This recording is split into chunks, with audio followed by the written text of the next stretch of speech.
ॐ अज्ञानतिमिरान्धस्य ज्ञानाञ्जनशलाकया चक्षुरुन्मीलितं येन तस्मै श्रीगुरवे नमः। वन्देऽहं श्रीगुरो श्रीयुत्पदकमलं श्रीगुरून् वैष्णवांश्च श्रीरूपं साग्रजातं सहगण रघुनाथान्वितं तं सजीवम् साद्वैतं सावधूतं परिजनसहितं कृष्ण चैतन्यदेवं श्रीराधा कृष्णपादान् सहगण ललिता श्रीविशाखान्वितांश्च तमादिदेवं करुणानिधानं तमालवर्णं सुहितावतारम् अपार संसार समुद्र सेतुं भजामहे भागवत स्वरूपम्। हे देव हे दैत हे भुवनैक बंधो, हे कृष्ण हे चपल हे करुणैक सिंधो, हे नाथ हे रमण हे नयनाभिराम। हा हा कदानुभवितासि पदं दृशोर्मे। श्री कृष्ण चैतन्य प्रभो नित्यानंद श्री अद्वैत गदाधर शिवसदि गौरभक्त वृंद। हरे कृष्णा कृष्णा कृष्णा हरे हरे, हरे राम राम राम हरे हरे। हरे कृष्णा।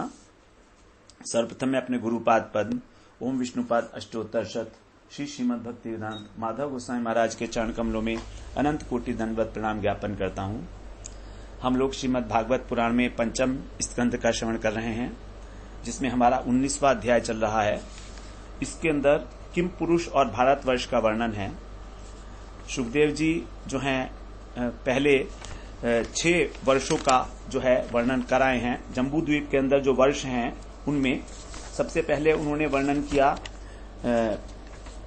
भद्राश्व वर्ष का। भद्राश्व वर्ष के बाद हरिवर्ष, उसके बाद केतुमाल वर्ष, उसके बाद फिर है रम्यक वर्ष, हिरण्यमय वर्ष, कुरु वर्ष, और ये 7वां है किम पुरुष वर्ष और 8वां भारत वर्ष। तो किम पुरुष वर्ष के अंदर जो है हनुमान जी भगवान राम की उपासना करते हैं, स्तुति करते रहते हैं। भगवान की बड़ी सुंदर स्तुति है भगवान राम की। और अब 10वें श्लोक से आरंभ कर रहे हैं, 9वें श्लोक से आरंभ कर रहे हैं भारतवर्ष का वर्णन। तो भारतवर्ष में नर और नारायण जो बद्रीनाथ में हैं वो अव्यक्त रूप से वहां पर तपस्यारत हैं। कल्प के प्रारंभ से और कल्प के अंत तक वो तपस्या करेंगे। और नारद जी जो हैं वो भगवान के द्वारा जो सांख्य शास्त्र और योग शास्त्र उसकी महिमा को प्रकट करने वाला जो पंचरात्र दर्शन है उसको सावर्णी मुनि को उपदिष्ट करने के लिए भारतवर्ष की जो प्रजा के सहित भक्ति भाव से भगवान नारायण की उपासना करते हैं और इस प्रकार से इस स्तोत्र के द्वारा मंत्र के द्वारा उनकी उपासना करते हैं। अब हम लोग उस मंत्र को श्रवण करेंगे। 11वें श्लोक से आरंभ हो रहा है। ओम नमो भगवते उपशमशीलाय उपरतानात्म्याय नमो किंचन वित्ताय ऋषि ऋषभाय नर नारायणाय परमहंस परम गुरुवे आत्मा रामाधिपतये नमो नम इति। यहाँ कह रहे हैं कि जो ओंकार स्वरूप हैं, जो उपशमशीलाय, जो अहंकार से रहित है, शांत स्वरूप हैं, और अकिंचन वित्ताय, जो निर्धन है, अकिंचन है, उनके अकिंचन लोगों के क्या है, धन स्वरूप हैं, परम धन है उनके। और अनात्म्याय, अनात्म्याय का मतलब है जो सभी पदार्थों से विरक्त हैं, किसी प्रकार का उनके अंदर कोई पदार्थों के अंदर किसी प्रकार का कोई आसक्ति नहीं है, भौतिक जगत से जो विरक्त हैं। और कैसे है, ऋषि ऋषभाय, जो ऋषियों में श्रेष्ठ भगवान नर नारायण हैं उनको नमस्कार है। और वे कौन हैं, परमहंस परम गुरुवे, परमहंस परम गुरुवे, जो परमहंसों के भी परम गुरु हैं। और आत्मारामों के अधीश्वर हैं। आत्मारामाधिपतये, जो आत्माराम मुनि हैं उनके भी अधीश्वर हैं, ऐसे नर नारायण को बार बार नमस्कार है। नमो नमो इति। अब आगे गायत्री इस प्रकार से गाते हैं। 12वें श्लोक में कहते हैं, कर्तास्य सर्गादिषु यो न बध्यते न हन्यते देह गतोऽपि दैहिकै द्रष्टुर्न दृग्यस्य गुणैर्विदुष्यते तस्मै नमो सक्त विविक्त साक्षिणे। यहां पर कह रहे हैं जो अस्य माने इस सर्गादिषु, संसार की सृष्टि आदि के कर्ता होने पर भी यह न बध्यते, जो कर्म बंधन में नहीं पड़ते, कर्ता होकर भी जो कृतत्व के अभिमान से नहीं बंधते, देहगत अपि, और शरीरों में रहने पर भी दैहिकई, जो देह के धर्म है, भूख प्यास इत्यादि, उनके द्वारा कभी भी हन्यते न, पीड़ित नहीं होते, उनके वशीभूत नहीं होते।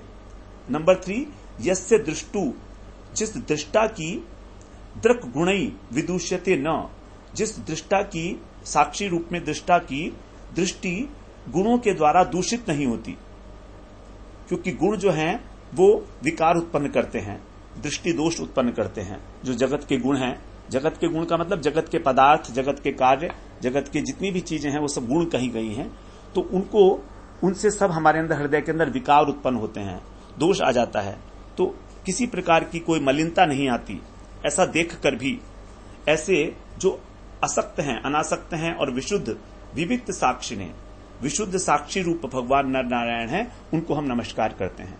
तो सृष्टि बनाकर भी उसको, उसमें बद्ध नहीं होते, देह में रहकर भी देह के विकारों से संबंध नहीं है। आप सबको देखते हैं, सर्वद्रक सब कुछ है, सब देखते हैं, आप सब कुछ देख रहे हैं, तो भी आपके अंदर दृष्टि दोष नहीं है। तो ऐसे जो अनासक्त हैं वो आपको हमारा नमस्कार है। आगे अब 13वें श्लोक में बोलते हैं, इदम हि योगेश्वर योग नैपुणम हिरण्य गर्भो भगवान जगादियत यदंत काले त्वयि निर्गुणे मनो भक्त्या दधितोज्झित दुष्कलेवरः। योगेश्वर, हे योगेश्वर, इदम ही योग नैपुणम, यही योग साधन की निपुणता है। हे योगेश्वर, इस योग साधन की निपुणता यही है, क्या है, जिसे भगवान हिरण्यगर्भ ने जगाद माने बतलाया है, बड़ी कुशलता से ये बात हमको बताई है।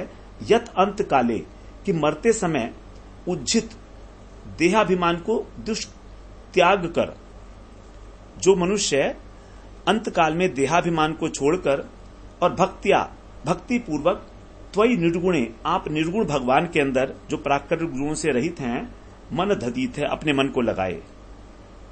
तो यही जो है योग साधना की निपुणता है। अर्थात जितना भी योगाभ्यास किया जा रहा है, धर्म अनुष्ठान किया जा रहा है, वो सब निपुणता को तभी प्राप्त होगा, अर्थात उसकी पूर्णता तभी होगी जब अंत काल में हमारे को भगवान का जो है भक्ति पूर्वक भगवान में मन लगे हमारा। तो भगवान में मन लगना ही वास्तव में सारी की सारी साधनाओं का फल है। सारी की सारी साधनाओं का फल यही है। यदि संसार में मरते वक्त भी आसक्ति बनी रही, मृत्यु का डर बना रहा, तो सारा का सारा प्रयत्न, जितनी भी साधना है, योग की साधना, वो सब व्यर्थ है, श्रम है सब।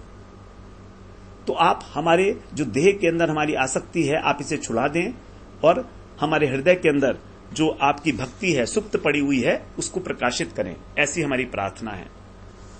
आगे 14वें श्लोक में बोलते हैं, बड़ी सुंदर बात बताई है यहां पर 13वें श्लोक में, यथै कामोष्मिक काम लंपटः सुतेषु दारेषु धनेषु चिन्तयन् संकेत विद्वान कुकुलेवरात्यदात् यस्तस्य यत्नः श्रमेव केवलम।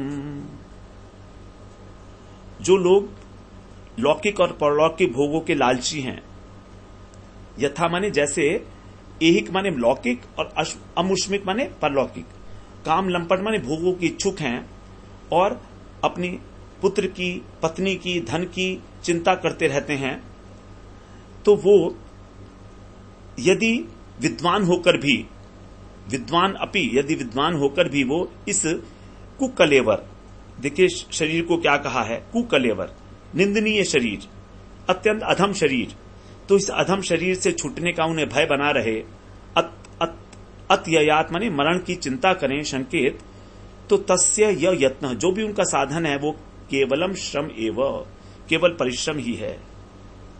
तो ज्ञान प्राप्ति के लिए उन्होंने बड़ा विद्वत्ता है अर्जित की, बहुत समय तक उन्होंने परिश्रम करके विद्वान बने, लेकिन यदि अंत में भी हमको इसी चीज की चिंता है कि मेरे पुत्रों का क्या होगा, मेरी पत्नी का क्या होगा, मेरा धन कितना होगा, क्या होगा मेरे धन का, तो केवल परिश्रम है, बेकार है सब।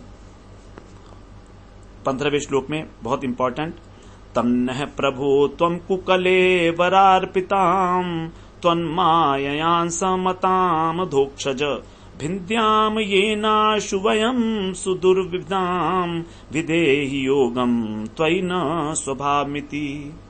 हे अधोक्षज, अर्थात जो इन 3 गुणों से परे हैं, अधोक्षज जो प्राकृत इंद्रियों के द्वारा ज्ञान को अध कर दें, ऐसे अधोक्षज भगवान, हे प्रभु, अतः माने तत्माने अतः, आप त्वत माया, आपकी माया से जो ये कुकलेवर अर्पिताम, इस निंदित शरीर में हमारी बुद्धि लगी हुई है, अहमता ममता, न माने हमारी अहंता और ममता लगी हुई है, अर्पिताम अर्पित है, उसको सुदुर्विधाम, और बड़ी कठिनाई से जो है कटने वाली है, ये इसको भेदना बड़ा मुश्किल है।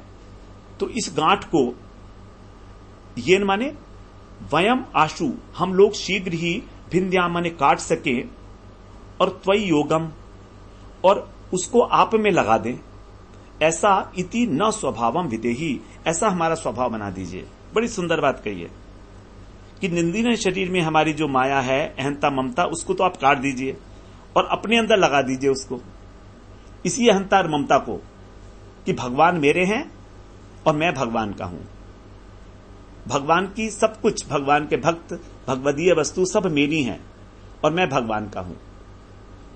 तो ये अगर हमारा स्वभाव हो जाए, हमारे मन में इस प्रकार की बात आ जाए, कितना कितना प्रेम हो जाएगा। भक्ति इसी का नाम है, भगवान से प्रेम करना। बहुत सुंदर प्रार्थना है नारद जी के द्वारा, है भी किसके द्वारा, नारद जी के द्वारा ना, और हमारे ही भारतवर्ष के अंदर है प्रार्थना, सबसे सुंदर प्रार्थना में तो ये लगी। ये तीनों श्लोक जो हैं बाद के 13, 14, 15 तीनों श्लोक बहुत इंपॉर्टेंट हैं। आगे 16वें श्लोक में बोलते हैं, भारतेप्यस्मिन् वर्षे सौरिच्छैला सन्ति बहवो मलयो मलंग प्रस्थो मैनाकस्त्रिकूट ऋषभकूटकः कोल्लकः सय्यो देवगिरि ऋष्यमूकः श्रीशैलो वेंकटो महेन्द्रो वारिधारो विंध्य शुक्तिमान नृक्षगिरिः पारियात्रो द्रोणश्चित्रकूटो गोवर्धनो रैवतकः कुकुभो नीलो गोकामुख इंद्रकीलः कामगिरिरति चान्ये च शत्र सहस्त्रशः शैलास्तेषां नितंब प्रभवा नदा नद्यश्च संत्य संख्याता। सारे पर्वतों के नाम भारतवर्ष के गिना दिए। इससे पहले किसी वर्ष में इतने पर्वत नहीं गिनाए गए, होंगे वहां पर लेकिन गिनाए नहीं, क्योंकि भारतवर्ष तो हमारा ही है ना। इसलिए हे राजन, इस भारतवर्ष में बहुत से पर्वत और नदी हैं, सबके नाम पढ़ लेते हैं। मलय पर्वत, मंगल प्रस्थ, मैनाक, त्रिकूट, ऋषभ, कूटक, कोल्लक, सह्य, देवगिरी, ऋष्यमूक, श्रीशैल, वेंकट, महेंद्र, वरिधार, विंध्य, विंध्याचल पर्वत है, शुक्तिमान, ऋक्षगिरी, पारियात्र, द्रोण, चित्रकूट, गोवर्धन, रैवेतक, ककुभ, नील, कोकामुख, इंद्रकील, कामगिरी, इस प्रकार के सैकड़ों हजारों पर्वत हैं और उसके तट से प्रांतों से अनेक प्रकार की नद और नदियां भी निकलने वाली अगणित हैं। अब इसके आगे 17-18वें श्लोक में जो है नदियों के नाम हैं वो भी पढ़ लेते हैं। एतासामपो भारतीय प्रजा नाम अभिरेव पुनंती नामात्मना चोप स्पृशंती। ये नदियां जो हैं अपने नाम से ही जीव को पवित्र कर देती हैं, अर्थात केवल नाम मात्र लेने से ही व्यक्ति पवित्र हो जाता है इन नदियों का। और जो भारतीय लोग हैं, प्रजा जो है, इन्हीं के जल में स्नान इत्यादि करती है। मुख्य नदियां ये हैं, बताएं, चंद्रवसा, ताम्रपर्णी, अवटोदा, कृतमाला, वैहासी, कावेरी, वेणी, पयस्वनी, शर्करावर्ता, तुंगभद्रा, कृष्णा, वेण्या, भीमरथी, गोदावरी, निर्विंध्या, पयोष्णी, तापी, रेवा, सुरसा, नर्मदा, चर्मणवती, सिंधुरंधय, शोणश्च नदौ, महानदी, वेद, स्मृति, ऋषिकुल्या, त्रिसामा, कौशिकी, मंदाकिनी, यमुना, सरस्वती, दृशद्वती, गौमती, सरयू, रोधस्वती, सप्तवती, सुषोमा, शतद्रुश्चंद्रभागा मरुद्वृधा वितस्ता असिक्नी विश्वेति महानद्य। प्रमुख नदियां बताई चंद्रवसा, ताम्रपर्णी, अवटोदा, कृतमाला, वैहासी, कावेरी, वेणी, पयस्वनी, शर्करावर्ता, तुंगभद्रा, कृष्णा, वेण्या, भीमरथी, गोदावरी, निर्विंध्या, पयोषिणी, तापी, रेवा, सुरसा, नर्मदा, चर्मणवती, सिंधु, अंधशोण नाम के नद और महानदी वेद स्मृति, ऋषिकुल्या, त्रिसामा, कौशिकी, मंदाकिनी, यमुना, सरस्वती, दृशद्वती, गोमती, सरयू, रोधस्विती, सप्तवती, सुषोमा, चंद्रदू, चंद्रभागा, मरुद्वृधा, वितस्था, असिक्नी और विश्वा। ये अब 19वें श्लोक में बोलते हैं अस्मिन्नेव वर्षे पुरुषै लब्ध जन्म भी शुक्ल लोहित कृष्ण वर्णेन स्वारब्धेन कर्मणा दिव्य मानुष नारक गतयो बहवः आत्मन अनुपूर्वेण सर्वा ह्येव सर्वेषां विधीयन्ति यथा वर्ण विधानम अपवर्गश्चापि भवति। अब यहां पर कह रहे हैं अस्मिन वर्षे, इस वर्ष में जन्म लेने वाले जो पुरुष हैं उनको स्व आरब्धेन, अपने किए हुए जो 3 प्रकार के कर्म हैं, शुक्ल, लोहित और कृष्ण। शुक्ल का मतलब सात्विक, लोहित का मतलब राजस और कृष्ण का मतलब तामसिक। इन कर्मणा माने कर्मों के अनुसार जो है अनेक प्रकार की योनियां मिलती हैं। दिव्य मानुष अर्थात देवता जब सात्विक है, यदि राजसिक है तो मनुष्य और यदि तामसिक है तो नरक।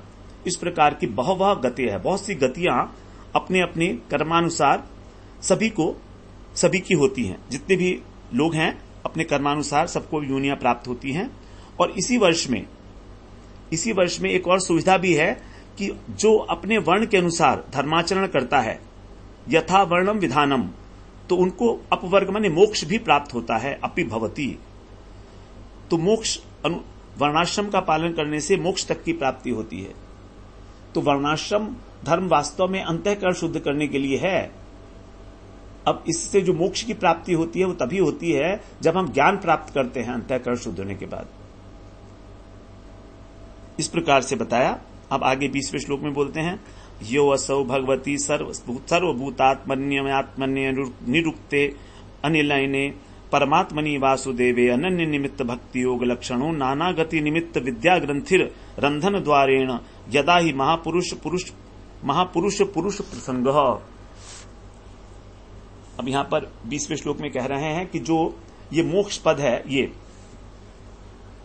भक्ति भाव ये तभी प्राप्त होता है जब अनेक प्रकार की जो गति हैं उनको प्रकट करने वाली हमारे हृदय की ग्रंथि, अविद्या रूपी ग्रंथि जब कट जाती है, तब हमको भगवान के भक्तों का संग मिलता है। महापुरुष प्रसंग। महापुरुष का मतलब भगवान, पुरुष माने भक्त। तो भगवान के भक्तों का जब अच्छी प्रकार से संग मिलता है तब हमको भक्ति की प्राप्ति होती है। अविद्या की ग्रंथि का रंधन होने के बाद उस मार्ग से अविद्या ग्रंथि रंधन द्वारेण, तब तो हमको जो है तभी ये भक्ति भाव प्राप्त होता है भगवान के प्रति। सभी और संपूर्ण भूतों के आत्मा जो है वो कौन है? संपूर्ण, इससे पहले बताया गया यो असौ भगवती सर्वभूतात्म, तो सभी भूतों के आत्मा राग द्वेष से रहित अनिर्वचनीय परमात्मा वासुदेव में अनन्य भक्ति भाव है। इसी को मोक्ष पद कहा जाता है। मोक्ष क्या है? भगवान की भक्ति ही मोक्ष है वास्तव में। तो वर्णाश्रम धर्म से मोक्ष नहीं मिलता है।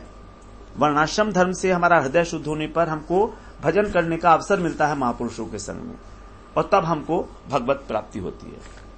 21वें श्लोक में बोलते हैं एतदेव ही देवा गायंती, देवता जो हैं इस प्रकार से मनुष्यों की महिमा गाते हैं, जो स्वर्ग के देवता हैं वे।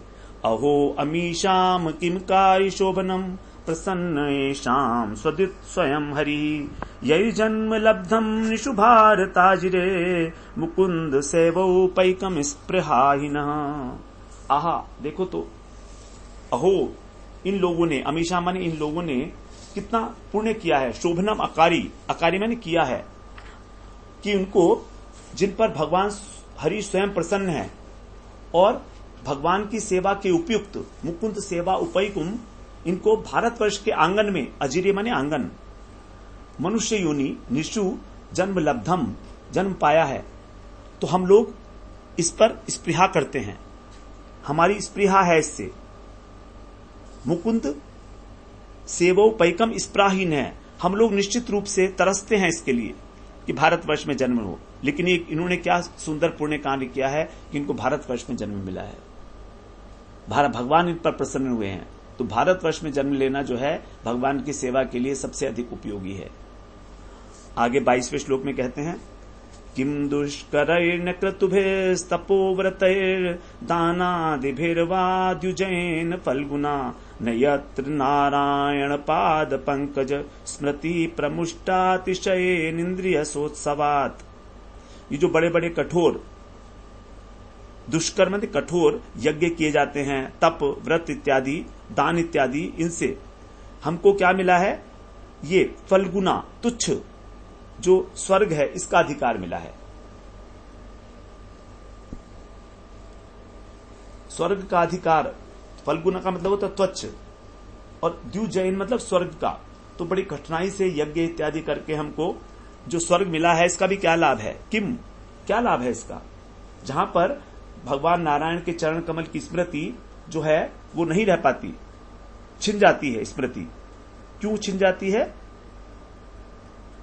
क्योंकि इंद्रियों के भोग भोगने से, हम लोग इंद्रियों के भोगों की अधिकता है यहां पर, इसलिए भगवान के चरण कमलों की स्मृति यहां पर नष्ट हो जाती है। आगे 23वें श्लोक में बोलते हैं, कल्पायुषाम स्थान जयात पुनर्भवात क्षणायुषाम भारत भूजयो वरम क्षणेन मर्त्येन कृतम मनस्विनः संन्यस्य संयात्य भयम पदम हरेः।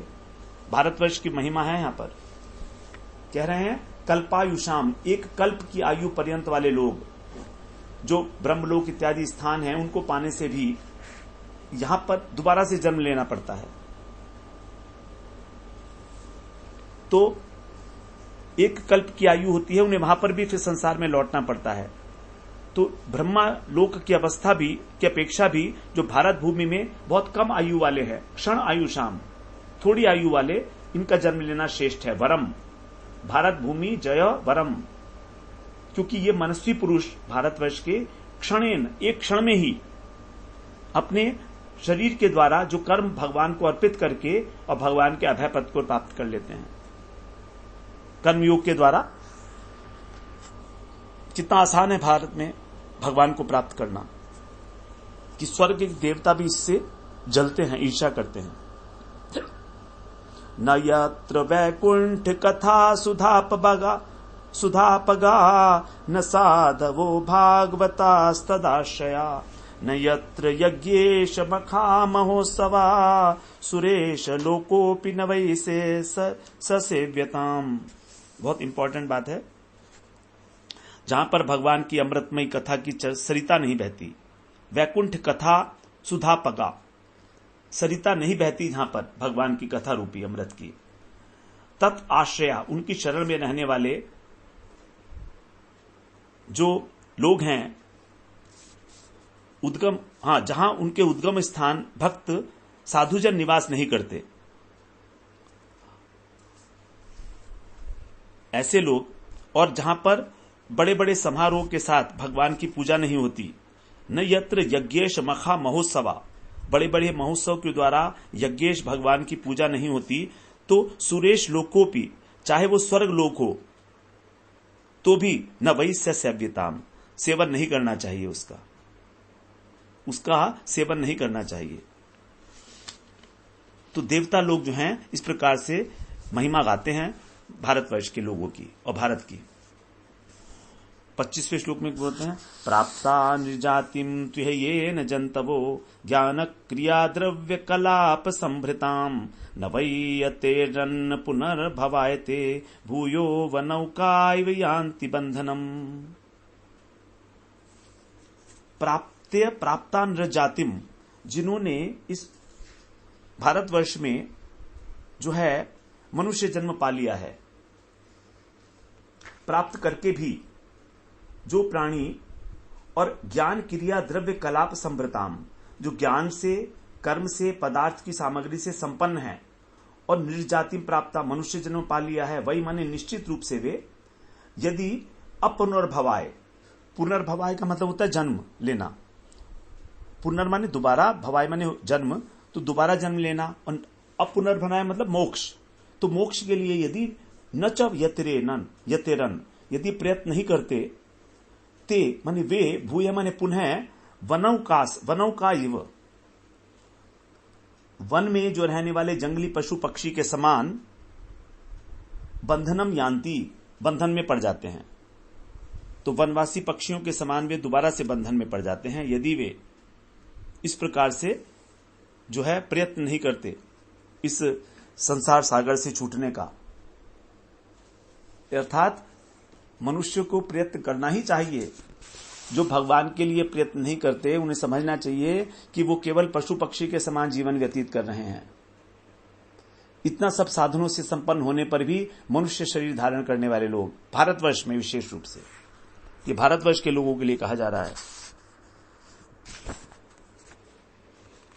आगे, यई श्रद्धया बर्हिषि भागशो हविर निरूप्तमिष्टम विधि मंत्र वस्तुतः एकः पृथग् नामभिराहुतो मुदा गृह्णाति पूर्ण स्वयमाशिषाम प्रभो। अहो, देखो तो इनका सौभाग्य, इनका भारतवासियों का सौभाग्य तो देखो क्या, कि जिन भारतवासियों के द्वारा श्रद्धया माने श्रद्धा पूर्वक, पृथक नामा भी अलग अलग नाम देवताओं के उद्देश्य से जो लिए जाते हैं भगवान के यज्ञ में, बर्हिषि माने यज्ञ में, और भागशः हवि, और जो है विभाग पूर्वक हवि दी जाती है। अलग अलग देवताओं के उद्देश्य से उनका अलग अलग भाग रखा जाता है हवि में, हवि का। और कैसे रखा जाता है? विधि मंत्र और द्रव्य के साथ, विधि पूर्वक, मंत्र पूर्वक और पदार्थ पूर्वक, निरूप्तम आहुत है, निरूपित करके। और जब आहुति दी जाती है तो आहुति देने पर एक है पूर्ण है स्वम आशीषाम, जो एक भगवान है सभी कामनाओं को पूरा करने वाले, ऐसे प्रभु मुदा ग्रहणंती, बड़े प्रसन्न होकर उसको ग्रहण करते हैं। तो भगवान जो हैं, जो पूर्ण काम है और जीवों की सभी कामनाओं को पूरा करते हैं, उस हवि को ग्रहण करते हैं। तो यहां पर कहते हैं कि देवताओं को जो हवि दी जा रही है, वो जब उच्चारण किया जा रहा है मंत्र का, तब तो सबका कहा जा रहा है इंद्राय स्वाहा, अग्नि स्वाहा। तो जैसे ऐसा लगता है कि इंद्र को दे रहे हैं, अग्नि को दे रहे हैं, लेकिन कह रहे हैं नहीं, ये सारी की सारी भगवान को जाती हैं हवि। तो अलग अलग प्रकार के नाम पुकारे जाने पर भी जो केवल एकमात्र भगवान है, सबकी इच्छाओं को पूरा करने वाले, वे भगवान, पूर्ण काम भगवान प्रसन्न होकर उस हवि को ग्रहण करते हैं। अब आगे कह रहे हैं 27वें श्लोक में, सत्यम द्विषत्यर्थितमर्थितो नृणाम नैवार्थ दो यत् पुनरर्थिता यतः स्वयं विदत्ते भजताम निच्छिता मिच्छापि धानम निजपाद पल्लवम। सत्यम, ये बात सच है कि नृणाम अर्थितः अर्थितम, कि मनुष्यों के चाहने से उनके जो चाहे गए पदार्थ हैं उनको न दिशति, भगवान नहीं देते। तो यदि मनुष्य कोई पदार्थ चाहता है तो भगवान जो है वो उस पदार्थ को नहीं देते। अर्थदह, क्योंकि वो भोग पदार्थों को देने वाले नहीं हैं। तो ये ठीक है, तो ये वास्तविक जो है भगवान का दान है भी नहीं। सत्यम दिशति, सत्यम दिशति, अर्थितम अर्थितम, अर्थिता अर्थितः अर्थितम न दिशति।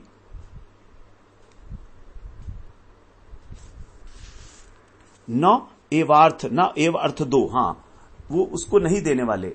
क्योंकि फिर भगवान क्या करते हैं कि क्योंकि उसको पाने के बाद उसके मन में दोबारा से कामनाएं होंगी। भगवान उसको पदार्थ दे देते हैं, किंतु हां, इसका अर्थ अलग है कहते हैं कि ये ठीक है कि जो भगवान के सकाम लोग हैं, सकाम पुरुष हैं, भक्त, उनको मांगने पर वो अभीष्ट पदार्थ देते हैं। हाँ, अर्थित है अर्थितो, तो अर्थी को अर्थ करने वाला जो पदार्थ है, पूरी करने वाला, उसकी इच्छा वो दे देते हैं। लेकिन ये जो है वास्तविक दान नहीं है भगवान के द्वारा। न एव अर्थ दो, क्योंकि यत माने जिससे पुनर्र्थिता यत, क्योंकि उससे दोबारा से कामनाएं उत्पन्न हो जाएंगी वस्तुओं को पाने की। भगवान से हमने कोई चीज चाहिए और भगवान ने हमको वो दे दी, अब वो चीज तो नश्वर है, तो दोबारा से फिर इच्छा पैदा हो जाएगी उसको मांगने के लिए। तो वास्तविक दान नहीं हुआ ये। वास्तविक दान क्या होगा? वास्तविक दान ये होगा कि हमारी इच्छा ही पैदा ना हो। तो इसलिए कहते हैं कि इसके विपरीत स्वयं विधत्ते भजताम अनिच्छताम, जो अनिच्छताम अर्थात भगवान जो नहीं चाहते हैं निष्काम भाव से, तो जो निष्काम भाव से भगवान का भजन करते हैं उन्हें भगवान क्या करते हैं कि अपना चरण कमल दे देते हैं। निज पाद पल्लवम, निज पाद पल्लवम, अपना पाद पल्लव दे देते हैं। अब वो कैसा होता है कि जो इच्छा करने वाला इच्छा विधानम की इच्छाओं को बंद करने वाले हैं। तो भगवान के जो चरण कमल हैं वो सभी इच्छाओं को नाश करने वाले हैं। तो भगवान यद्यपि अपने सकाम भक्तों को उनका अभीष्ट फल दे देते हैं, मगर ये वास्तव में देना नहीं हुआ। वास्तव में देना तो तभी कहलाया जाएगा जब इच्छा ही ना जागृत हो। तो पिधान का मतलब होता है ढक्कन। तो भगवान के चरणों को यहां पर ढक्कन कहा गया। कारण क्या है? जैसे उदाहरण के लिए कहते हैं कि जैसे चावल गेहूं इत्यादि रखने के लिए लोग घरों में अपने जो है बुखारी टाइप रखते हैं, एक सामान रखने के लिए जगह रखते हैं। तो भगवान हमारे हृदय में भी एक ऐसी जगह है जहां पर इच्छाओं का अनंत भंडार भरा है, अनंत भंडार है, और उस भंडार में से निरंतर अनेक अनेक प्रकार की इच्छाएं निकलती रहती हैं, स्फुरित होती रहती हैं। ये कारण क्या है इच्छाओं का? हमारी जो वासनाएं हैं चित्त के अंदर संग्रहित हैं, अनेक अनेक जन्मों की वासनाएं संस्कार के रूप में, वही जो है इच्छा पैदा करती हैं हमारी, संकल्प, और संकल्प के बाद कामना। तो जब भगवान देखते हैं कि ये भक्त हमारा पूजन कर रहा है, निष्काम भाव से कर रहा है, इसकी कोई इच्छा ही नहीं है, तो भगवान कृपा करके अपने जो चरणारविंद हैं उसको उस पिटारी के ऊपर, हमारे हृदय के अंदर जहां कामना भरी हुई है, उसके ऊपर अपने चरण कमल रख देते हैं। कैसे? ढक्कन की तरह उसको बंद कर दिया, बॉक्स को। अब बस बंद कर दिया तो अब उसमें से नई इच्छा निकलेगी नहीं कोई हृदय के भीतर से, तो सारी इच्छाएं जो है अंत हो जाता है। बड़ी सुंदर बात बताई हम, इच्छाम अपिधानम, अपना चरणारविंद रख देते हैं वहां पर, उसको नष्ट करने के लिए इच्छाओं को ही। निज पाद पल्लवम, अपने पाद पल्लव के द्वारा। तो भगवान के चरण कमल जो हैं वो हमारी सभी इच्छाओं को नष्ट कर देते हैं। ये प्रहलाद जी ने नरसिंह महाराज से यही वरदान मांगा था कि आप मुझे ये वरदान दीजिए कि मेरे मन में कुछ भी मांगने की इच्छा ही कभी ना पैदा हो। बड़ी सुंदर वरदान मांगा था। तो इसका मतलब क्या हुआ कि आप अपने चरण कमल ही दे दीजिए। आप अपने चरण कमल की सेवा देंगे तो फिर मेरे अंदर इच्छा पैदा होगी ही नहीं, सीधी सी बात। 28वें श्लोक में बोलते हैं, यद्यत्र न स्वर्ग सुखावशेषितम सृष्टस्य सूक्तस्य कृतस्य शोभनम तेना जनाभे स्मृतिमज्ज जन्म यह स्याद वर्षे हरिर्यद भजताम शम तनोति।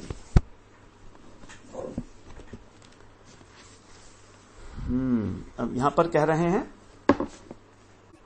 देवता लोगों की स्तुति है। देखिए उनकी इच्छा क्या है, बड़ी इंपॉर्टेंट इच्छा है। कह रहे हैं अत्र नह माने हमारा, अत्र माने यहां पर, स्वर्ग सुख भोगने से जो सुष्टस्य, जो पहले का स्वर्ग सुख हमने भोगा है उसका जो कारण था पुण्य, वो प्रवचन का, हमने जो पहले प्रवचन सुने होंगे, पहले यज्ञ किए होंगे, कुछ पुण्य कार्य किए होंगे, तो उनमें से अवशेषितम, यदि कुछ बचा हो शुभ कर्मों से, यदि थोड़ा सा पुण्य बचा है हमारा, तो तेन माने उस पुण्य फल के कारण हमको अजनाभे, अजनाभ का मतलब भारत, तो भारतवर्ष में न स्मृति मत, हमारा भगवान की स्मृति युक्त जन्म स्यात्, स्मृति युक्त जन्म हो, अर्थात मनुष्य जन्म मिले हमको भारत में और भगवान की स्मृति से युक्त हो, हमको भगवान की याद रहे, ऐसा ना हो भगवान को भूल जाए।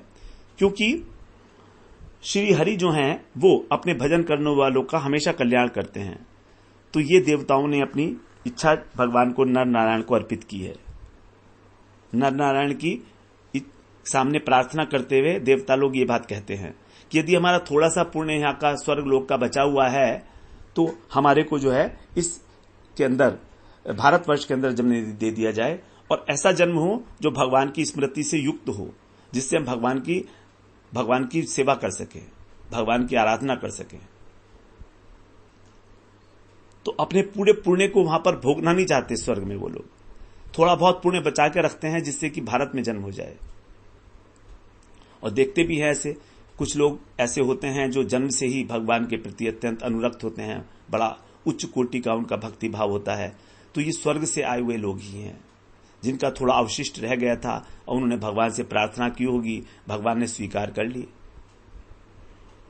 अब 30वें श्लोक में बोलते हैं श्री सुखदेव जी, श्री शुकुवाच जम्बूद्वीपस्य राजन् नुपद्वीपा नष्टौ हेक उपदिशन्ति सगरात्मजैर अश्वानवेषण इमाम महिम परितो निखनदभि रूपकल्पितान। हे राजन, राजा सगर के पुत्रों ने अपने यज्ञ को घोड़े को ढूंढते हुए इस पृथ्वी को चारों ओर से खोदा था।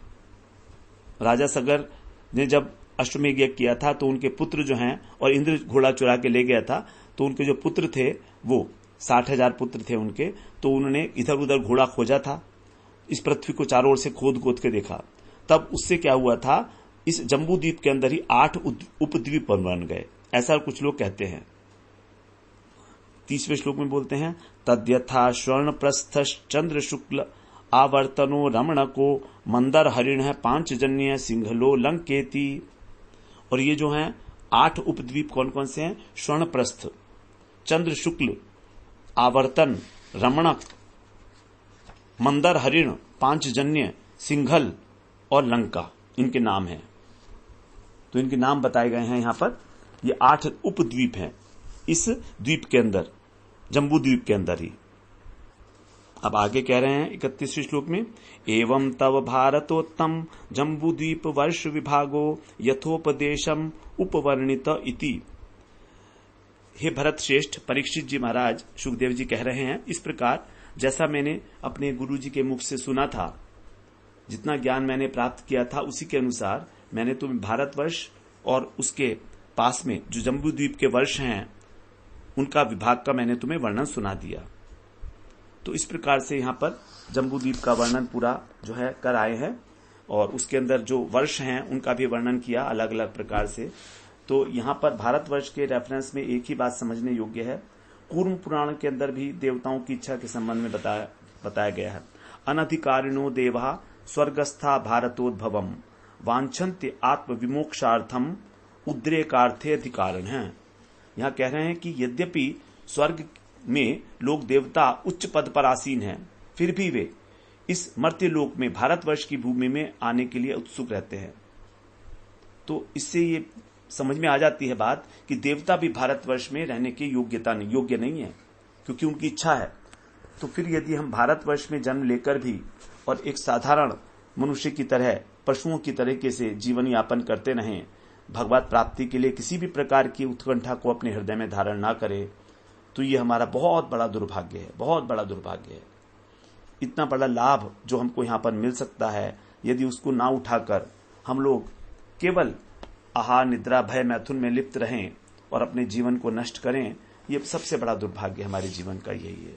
यही बात जो है यहाँ पर इस सब वर्णन से समझ में आती है कि देवताओं ने कितनी अच्छी जो है अपनी प्रार्थना की है, और भगवान की भारतवर्ष में रहने वाले लोगों की महिमा का कितना सुंदर गान किया है इन सभी श्लोकों के अंदर। अगले सत्र में फिर हम लोग 20वें अध्याय में प्रवेश करेंगे, जहां पर जम्बू द्वीप के अतिरिक्त जो 6 द्वीप है उसका वर्णन किया जाएगा। वांछा कल्पतरुभ्यश्च कृपा सिंधुभ्येव च पतितानां पावनेभ्यो वैष्णवेभ्यो नमो नमः।